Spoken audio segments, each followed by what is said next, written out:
আজকে এই মাত্র রান্না করেছি, একদম গরম গরম, তাই এখনই আপনাদের কাছে শেয়ার করছি।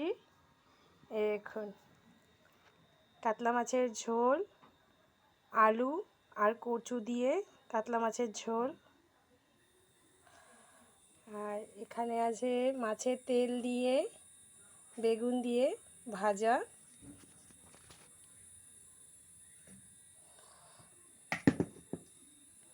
মাছের তেল দিয়ে বেগুন দিয়ে ভাজা,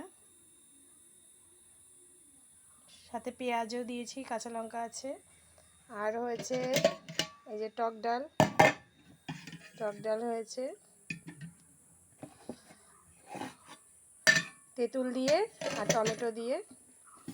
আর একটা আমাদের খুব পছন্দের খাবার, শুকনো মাছ বাটা, যেটাকে শুটকি মাছও বলা হয়। আমরা দুটোই বলি, শুকনো মাছও বলি, শুটকি মাছও বলি। এই শুটকি মাছ বাটা সোমবার দেওয়া হয়েছে, এটাকে তেল দিয়ে ভাজা হয়েছে, এটাই। আর এই যে গরম গরম ভাত, গরম গরম ভাত। আজকে এটাই আমাদের মেনু দুপুরের।